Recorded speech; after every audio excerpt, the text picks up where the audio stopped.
If you walked into a Chevrolet dealership in 1995 and asked to see the biggest, most traditional American sedan they had, the salesman could point you toward a Caprice. It was huge, rear-wheel drive, V8 powered. It had a bench seat, a trunk that looked capable of swallowing half your garage, and enough interior room to make some modern SUVs feel kind of cramped. Police departments loved it. Taxi companies used it. Families drove the wagon version across the country. And with the right engine, it was genuinely fast.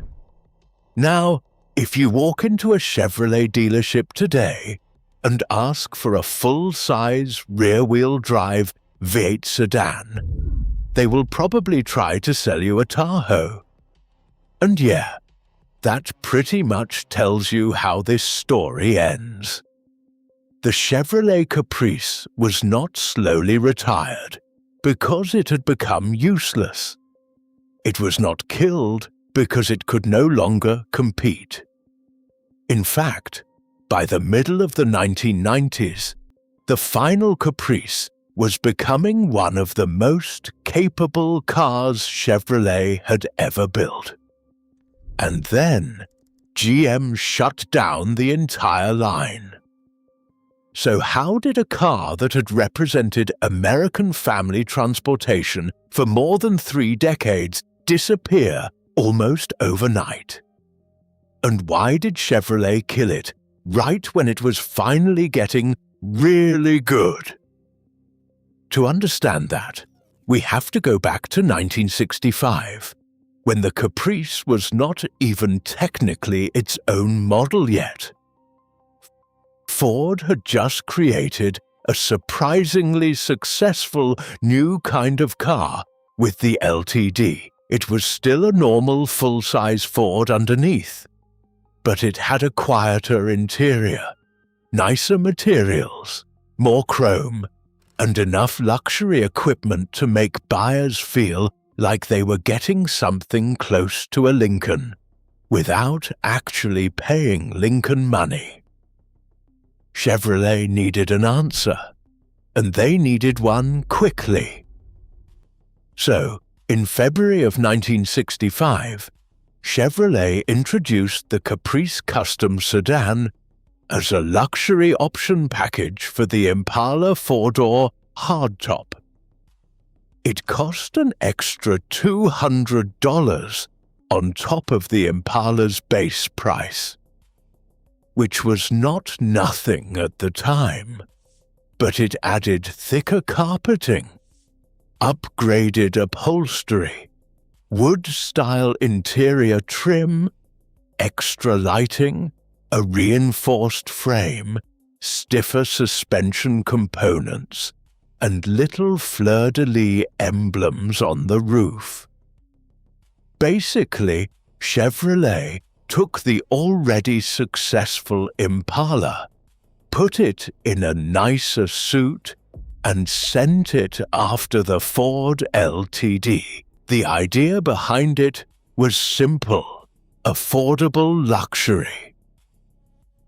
The Caprice sat above the Impala, which sat above the Bel Air and Biscayne. It was the Chevrolet for someone who had done well enough to want something special, but maybe not well enough, or not flashy enough, to park a Cadillac in the driveway. And it worked. For 1966, the Caprice became a standalone series. You could get it as a formal roof coupe, a 4-door hardtop, or a 6 or 9 passenger station wagon.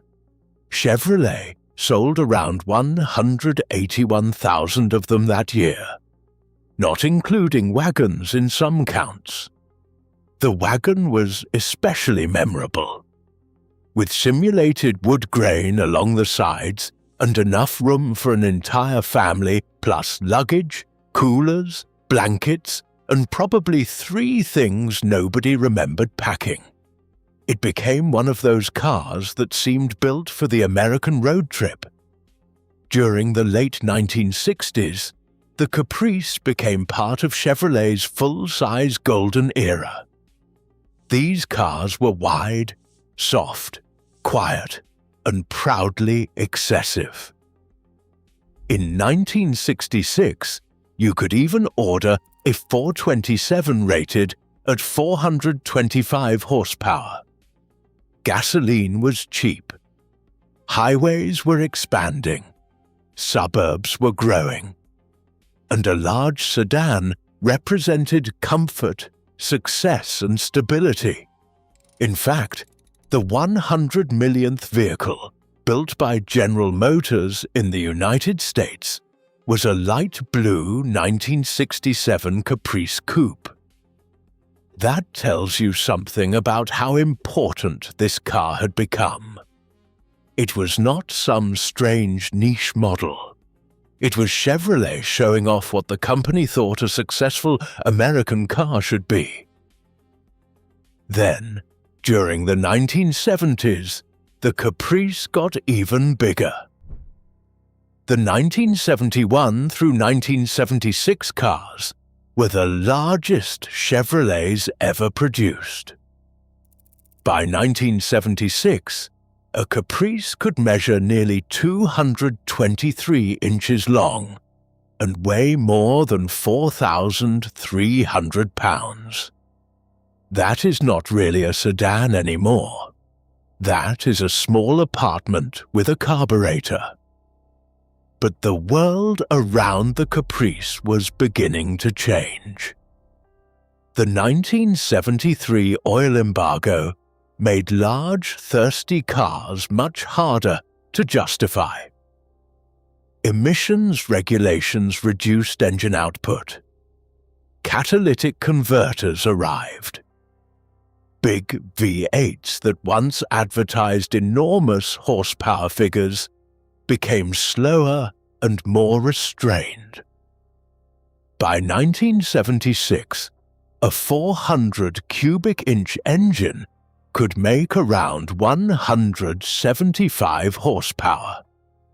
A 350 could make around 155. These were still enormous engines. They just no longer behaved like enormous engines. And American buyers were starting to notice that Japanese cars were smaller, more efficient, and in many cases more dependable. GM knew the full-size car had grown too large, so the company spent 4 years and around $600 million developing what became known internally as Project 77. The result was the completely redesigned 1977 Caprice. It was shorter, narrower, and hundreds of pounds lighter than the car it replaced.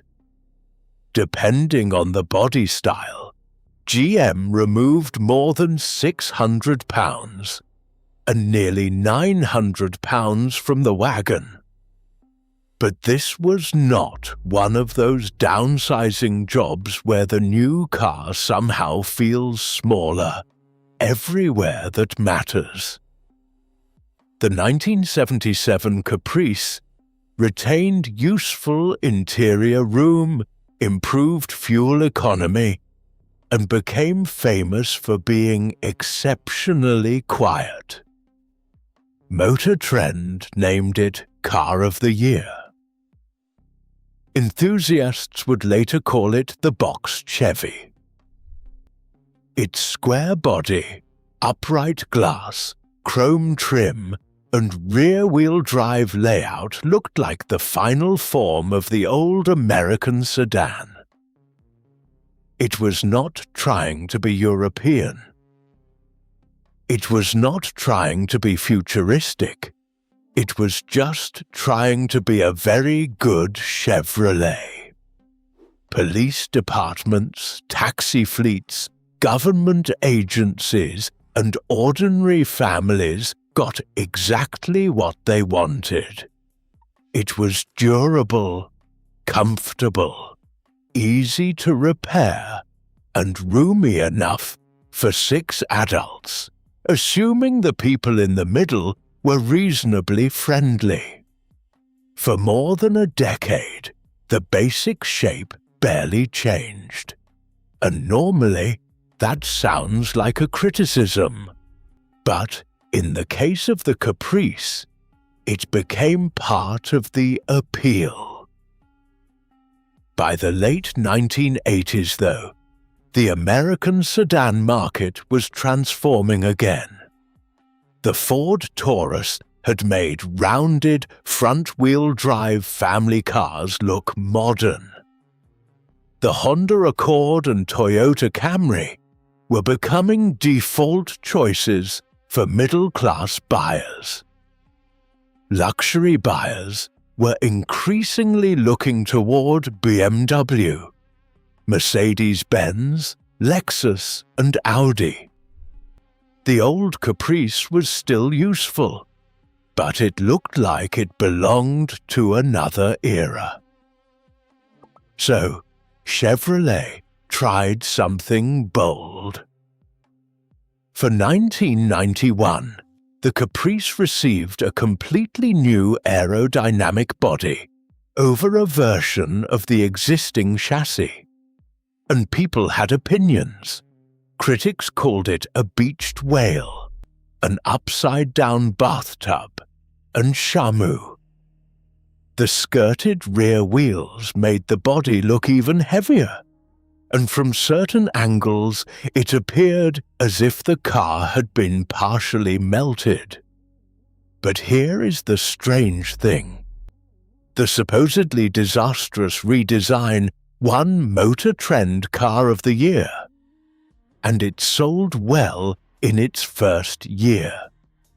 So, the idea that the Caprice simply died because everybody hated how it looked does not really hold up. Chevrolet revised the rear wheel openings in 1993, which helped. And underneath that rounded body, the Caprice remained a tough, spacious rear-wheel drive sedan with serious fleet credibility. Then in 1994, it got the engine that changed its entire personality. Chevrolet installed a 5.7-litre LT1 V8 derived from the engine used in the Corvette. The Caprice version had iron cylinder heads and a milder tune, but it still produced 260 horsepower and 330 pound-feet of torque in a giant family sedan. Suddenly, the car that looked like a retired detective's company vehicle could accelerate to 60 miles per hour in roughly 7 seconds. The 9C1 police package became especially impressive. In the 1995 Michigan State Police tests, the LT1 powered Caprice led every category for full-size cars. A tested top speed of about 141 miles per hour made it one of the fastest full-size police cars of its era. And Chevrolet used that same basic formula to create the 1994 Impala SS. The Impala SS took the police car hardware, lowered the suspension, added larger wheels, blacked out trim, and gave the whole thing a far more aggressive appearance. It was the Caprice platform proving that a traditional American sedan could still be desirable, fast, and honestly pretty cool. Today, the 1994 through 1996 Impala SS is a genuine collectible. Clean examples regularly sell for more than their original price, and exceptional cars can go much higher. Which makes what happened next even more frustrating. Because this was not a car that had reached the end of its engineering potential. It was a car that GM had finally figured out. The real problem was Arlington, Texas. The Arlington assembly plant built the Caprice, Impala SS, Buick Roadmaster, Cadillac Fleetwood, and other GM B-body cars. But by the middle of the 1990s, demand for full-size sedans was shrinking, while demand for full-size SUVs was exploding. In 1994, combined sales of GM's large rear-wheel drive cars totaled fewer than 157,000 vehicles. GM sold more than 900,000 pickups and SUVs, and Chevrolet could not build enough of them. SUVs also generated much larger profits.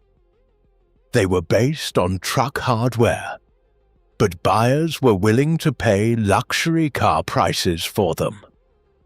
The light truck classification gave manufacturers more favorable fuel economy rules than passenger cars, and the profit margins made every square foot of factory space more valuable when it was building a Tahoe or Suburban instead of a Caprice.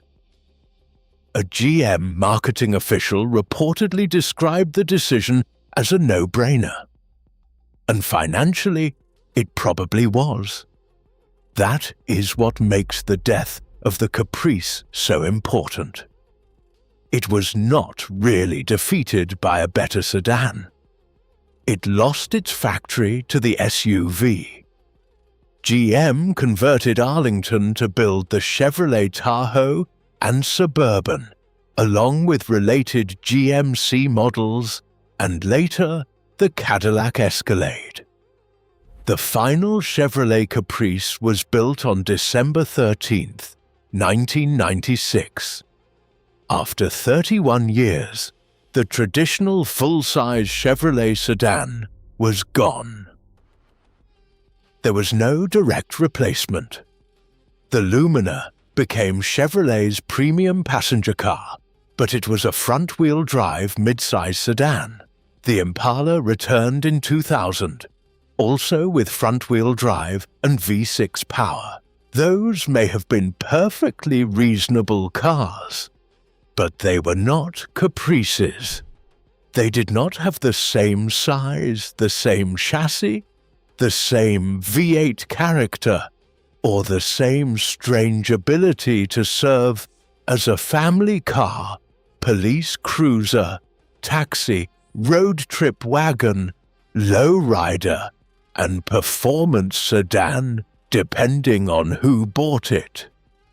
The Caprice name returned from 2011 to 2017 as a rear-wheel drive police vehicle, imported from Australia and built by Holden. But ordinary Chevrolet customers could not buy one. It was more like an echo than a true return. And maybe that is why people miss the old Caprice now. The box Chevy became an icon in hip-hop and custom car culture. The rounded 1991 through 1996 cars became known as Bubbles or Whales and developed their own devoted following. Former police cars are still rebuilt and preserved. Estate wagons that once seemed like disposable family transportation are now sought after. The Caprice represented a kind of car America no longer builds. A car that did not pretend to be an off-road vehicle. A car that was not shaped like every other crossover in a parking lot. A car that gave you a V8, rear-wheel drive, a real trunk, a full-width bench seat, and enough space to stretch out without needing 3 rows and a fake skid plate. The Chevrolet Caprice did not die because it was America's worst sedan. It died because it was America's last great traditional sedan at the exact moment the industry decided traditional sedans were no longer worth building. And the cruelest part is that by 1996, the Caprice was faster, tougher, and more capable than it had ever been. GM did not kill a failure. It cleared the factory for something more profitable. And once Arlington started building Tahoes and Suburbans, there was really no going back. Maybe that decision made perfect business sense. But every time you look at a modern Chevrolet showroom filled with trucks and SUVs, it is hard not to think that something was lost. Not just a model, not just a body style, but an entire idea of what an American car was supposed to be.